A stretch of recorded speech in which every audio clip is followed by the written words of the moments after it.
بسم اللہ الرحمن الرحیم۔ السلام علیکم۔ لاکھوں کروڑوں درود و سلام محمد مصطفیٰ صلی اللہ علیہ وسلم اور آل محمد پر۔ جی کیا حال چال ہے؟ آپ سب کی خیریت سے ہیں؟ جیسا کہ آپ جانتے ہیں کہ میرا ٹاپک وظائف کا ہے اور بہت ریسرچ کر کے بہت اچھے وظیفے لے کر آتا ہوں آپ کے لیے۔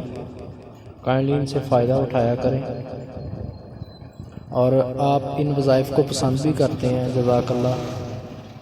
آپ کو ایک بات بتاؤں، میں وظیفہ چاہے کوئی بھی ہے، کسی بھی قسم کا ہے، تو ویسے ہزاروں چینل ہے یوٹیوب پہ، ہر انسان کی اپنی ریسرچ ہوتی ہے وظیفوں کی، لیکن جس بندے نے وظیفہ کرنا ہوتا ہے اپنی حاجت کے لیے، اس کے لیے یہ ضروری ہے کہ وہ بھائی یا بہن کوئی بھی وظیفہ جس نے بھی کرنا ہے اتنی شدت سے، اتنے خلوص دل سے کرے کہ اللہ کی رحمتیں اس پہ بارش بن کر برسیں۔ اس جذبے کے ساتھ، اس تڑپ کے ساتھ اللہ پاک سے مانگا کریں۔ ہمارے مانگنے میں فرق آتا ہے، ہمارے وظیفے کرنے میں فرق آتا ہے، اس میں کمی بیشی ہو سکتی ہے، اللہ کی رحمت میں نہیں ہو سکتی۔ اس بات کو اپنے ذہن میں رکھیں اور اس پہ یقین رکھیں۔ دنیا کی کوئی تکلیف، کوئی حاجت، کوئی کام ایسا نہیں جو اللہ پاک نہ کر سکے۔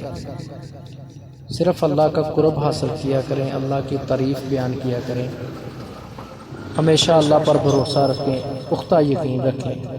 دیکھیں، پختہ یقین تھا تو موسیٰ علیہ السلام کے لیے دریا بیچ میں سے پھٹ کر پہاڑ بن گیا تھا۔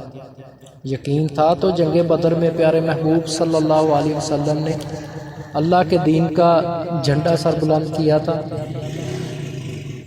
آپ اتنا پختہ یقین رکھیں، اللہ تعالیٰ کی ذات پاک مدد کرنے والی ہے۔ تو آتے ہیں اپنے ٹاپک کی طرف۔ آج کا وظیفہ ہے ہر قسم کے رنج و غم سے نجات کا وظیفہ۔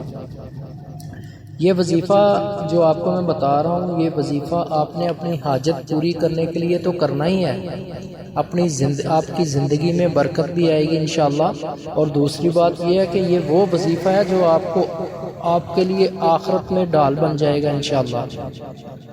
جی تو وظیفہ سن لیں۔ سب سے پہلے درود پاک پڑھنا ہے آپ نے ایک بار، اس کے بعد لا الہ الا اللہ وحدہ لا شریک لہ لہ الملک ولہ الحمد وہو علی کل شیء قدیر۔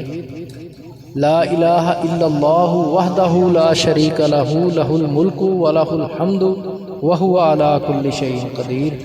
یہ آپ نے 11 بار پڑھنا ہے۔ اس کے بعد پھر ایک بار درود پاک، یہ ٹوٹل 7 دفعہ 7 دن آپ نے کرنا ہے۔ اور ویسے بھی اس وظیفے کو جو ہے نا اپنی زندگی کا معمول بنا لیں، بہت ہی بابرکت اور مجرب وظیفہ ہے۔ اللہ پاک آسانیاں پیدا کرنے والا ہے انشاءاللہ تعالی۔ اللہ کی رحمت اتنی ہوگی کہ میرا آزمایا ہوا ہے یہ وظیفہ، تو اللہ پاک آپ کو اپنے حفظ و مان میں رکھے۔ السلام علیکم ورحمۃ اللہ۔